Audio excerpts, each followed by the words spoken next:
সফরে বেরিয়েছে, মরুভূমির সফর, মাঝখানে তুফান, কই যাবে, কই বাঁচবে, দৌড়াদৌড়ি শুরু। দৌড়াতে দৌড়াতে এক পাহাড়ের গুহার ভেতরে আশ্রয় নিয়েছে। গুহা চিনেন তো? পাহাড়ের গুহা। আশ্রয় নেওয়ার সাথে সাথেই বৃষ্টির পানির ঝাপটায় পাহাড়ের উপর থেকে বিশাল এক পাথর খণ্ড এসে পাহাড়ের গুহার মুখটা বন্ধ করে দিয়েছে। বন্ধ, অন্ধকার। এরা পড়ছে বিপদে, হায় হায়, বাঁচার জন্য ঢুকলাম, এখন এই মরণ। ঢুকছিল কি জন্য? এখন মরণ। বিশাল পাথরের খণ্ড এসে গুহার রাস্তাটা বন্ধ করে দিয়েছে। তিনজন গায়ের যত শক্তি ছিল ধাক্কায়ও পাথর সরাইতে পারে না। হায় হায়, অক্সিজেন ভিতরে যা আছে আধা ঘন্টা শেষ হয়ে যাবে, কি করে বাঁচবো? বাঁচার উপায় নাই। চিল্লাফাল্লা শুরু হয়ে গেল, কান্নাকাটি শুরু। একজন বলে, তোমাদের জীবনে কার কি ন্যাক আমল আছে, যেই ন্যাক আমলটা আল্লাহর ভয়ে করছিল ওইটার ওসিলা দিয়ে দোয়া করে দেখো কিছু হয় কিনা। সুবহানাল্লাহ কোন, এটাই উপায়। একজন হাঁটু গেড়ে চোখের পানি ছাড়া শুরু করছে, দোয়া শুরু করছে, আল্লাহ আল্লাহুম্মা কানাত লি আবাওয়ান শাইখান কাবীরা, আল্লাহ আমার বাবা মা ছিল বৃদ্ধ বৃদ্ধা, আমি পেশায় রাখাল, সারাদিন ছাগল চড়িয়ে রাত্রিবেলা দুধ আনতাম, সবার আগে আব্বা মারে দিতাম, এরপরে আমার ছেলে মেয়ে, এরপরে স্ত্রী। একদিন গভীর রাতে এসে দেখি আব্বা আম্মা ঘুমায়, দুধের বাটি নিয়ে আব্বা আম্মার মাথার সামনে দাঁড়িয়ে রইলাম। ছেলে মেয়েগুলো আব্বা এসে বলে, আব্বা দুধ দাও। আমি বললাম পরে, আগে আব্বা আম্মা খাবে, তারপরে তোরা। ছেলে মেয়েগুলো কান্না জুড়ে দিল, আমি দেই নাই। ফজর পর্যন্ত দাঁড়িয়ে রইলাম। ফজরের আগ দিয়ে আব্বা আম্মা ঘুম থেকে উঠে দেখে তো আমার অবাক, কিরে বাবা দাঁড়িয়ে কেন? বললাম প্রতিদিন দুধ খেয়ে ঘুমাও, আজকে আগে আগে ঘুমিয়েছো, দুধ খাও নাই, তোমাদেরকে আগে দিব বলে দাঁড়িয়ে রইলাম।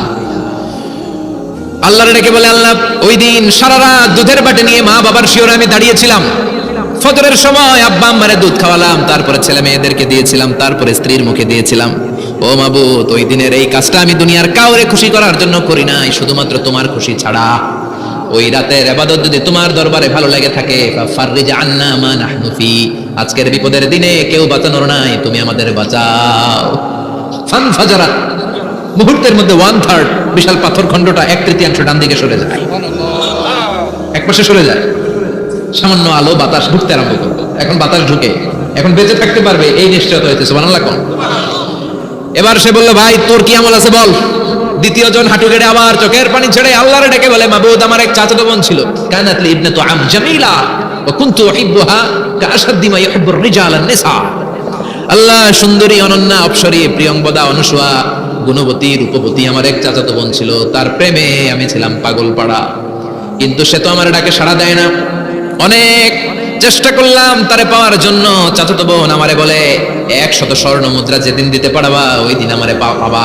এবার আমি স্বর্ণ মুদ্রা কালেকশনের কাজে লেগে গেলাম। বছরের পর বছর চেষ্টা করে 100 স্বর্ণ মুদ্রা যেদিন পেলাম ওই দিন চাচাতো বোনের কাছে গেলাম, যে তার হাতে স্বর্ণ মুদ্রা দিলাম, বললাম চলো এবার আমরা অপকর্ম করি। স্বর্ণ মুদ্রা পেয়ে সেও খুশি, আমিও খুশি। সে পাইছে স্বর্ণ, আমি পাইছি তারে। গোপনে একটা রুমের ভেতরে ঢুকলাম, দুজনে জামা কাপড় খুলে ফেললাম, নেকেড হয়ে পাপ কাজ শুরু করব। ইন দা মিন টাইম আমার চাচাতো বোন আমারে বলে, ও আমার চাচাতো ভাই, আমারে তুই আমার সতীত্ব তুই নষ্ট করে দিস না, ইত্তাকিল্লাহ, আমার সম্ভ্রম তুই শেষ করে দিস না, ইত্তাকিল্লাহ, আল্লাহর ভয় কর। আল্লাহ, ওই মুহূর্তে ফিরে আসা কঠিন কঠিন, কিন্তু ইত্তাকিল্লাহ, আল্লাহরে ভয় করে। এই শব্দটা যখন শুনলাম আমার ভিতরটা কেঁপে উঠেছে। আমি মুহূর্তে তোমার ভয়ে জামা পড়ে ওই রুম থেকে চিৎকার মেরে বেরিয়ে গিয়েছি। আল্লাহ, সেদিন আমি পাপ কাজ করি নাই, সেদিন আমি মনের খায়েশ মিটাই নাই, তোমার ভয়ে সেদিন আমি দৌড়ে পালিয়েছি। ওই দিনের ইবাদতটা, আমলটা যদি তোমার কাছে ভালো লেগে থাকে, ফাররিজ আন্না ফিমা নাহনু ফি, আজকে যেই বিপদে আছি তুমি বাঁচাও। বলার সাথে সাথে 2/3 2/3 পাথরের খণ্ডটা আরো ডান দিকে সরে যাবে। সুবহানাল্লাহ পড়েন। এবার আরো বড় ফাঁকা হয়েছে। এবার তারা বেরোতে চেষ্টা করলো, দেখে মাথা বের হয়, শরীর বের হয় না, হাত বের হয়, পিঠ বের হয় না, পা বের হয়, দেহ বের হয় না, আরো ছুটতে হবে। এবার বাকি আছে কয়জন? একজন। সে দোয়া করতে শুরু করলো, আল্লাহ ইস্তাজারতু জারাক, আমি ব্যবসায়ী ছিলাম, অনেক শ্রমিক ভাড়া করে একদিন একটা কাজ করালাম, সব শ্রমিকের টাকা দিয়ে দিলাম। এক শ্রমিক টাকা না নিয়ে ভাগলপুর কই যে গেছে নিজেও জানি না, ওর টাকা আমার কাছে রয়ে গেল। এই শ্রমিককে আর টাকাটা বুঝাই দিতে পারি নাই। এই টাকা দিয়ে আমি কয়েকটা ছাগল কিনলাম, এই ছাগলগুলো বাচ্চা দিল, ওগুলো বাচ্চা দিল, ওগুলো বাচ্চা দিল, দিতে দিতে বিশাল ছাগলের ডেইরি ফার্ম করে ফেললাম তার ওই টাকা দিয়ে। 1 যুগ 12 বছর পরে সে এসে বলে, আমার টাকা ফিরায় দাও। আমি বললাম, এই যে ছাগলের ডেইরি ফার্ম পুরোটাই তোমার। সে বলে, আতাস্তাহজিউ মিন্নি, আমার সাথে ঠাট্টা করো, আমি পাই সামান্য কয়টা টাকা, 1 যুগ আগে যে টাকা পাইতাম ওইটা দিলেই চলবে। আমি বললাম, ও শ্রমিক, তোমার টাকা দিয়ে আমি ছাগল কিনে ব্যবসা করেছি, ছাগল বাচ্চা দিয়েছে, বাড়তে বাড়তে বাড়তে বাড়তে আজকের বিশাল এই ডেইরি ফার্ম, এই ডেইরি ফার্মের মালিক আমি নই, তুমি নিয়ে যাও। বলার সাথে সাথে শ্রমিক আনন্দে নাচতে নাচতে ডেইরি ফার্ম নিয়ে যায়। ও আল্লাহ, ওই দিন যদি সে যতটুকু টাকা পাওনা ছিল অতটুকু দিলেই সে খুশি হয়ে যেত, শুধু তোমার খুশির জন্য পুরো ডেইরি ফার্ম আমি তারে দিয়ে দিয়েছিলাম। আল্লাহু আকবার। আল্লাহ আজকের এই বিপদের দিনে আমার সেদিনের আমলটা যদি তোমার কাছে ভালো লাগে তুমি বাঁচাও। বলতে দেরি, মুহূর্তের মধ্যে বিশাল প্রকাণ্ড পাথর খণ্ডটা অন্যদিকে তো উড়ে চলে যায়। পাহাড়ের গুহা ওপেন, পাথর খণ্ড নাই। আল্লাহর শুকরিয়া আর তাকবীর দিতে দিতে তিনজন বের হয়ে যায়। সুবহানাল্লাহ পড়েন। সহিহ বুখারীর বর্ণনা, সহিহ হাদিস। নিজের এমন কোন নেক আমল যদি থাকে যে আমলটা শুধু আল্লাহর জন্য করেছিলাম, ওই নেক আমলের ওসিলা দিয়ে দোয়া করলে দোয়া কবুল করবে কে? করতে রাজি আছেন তো?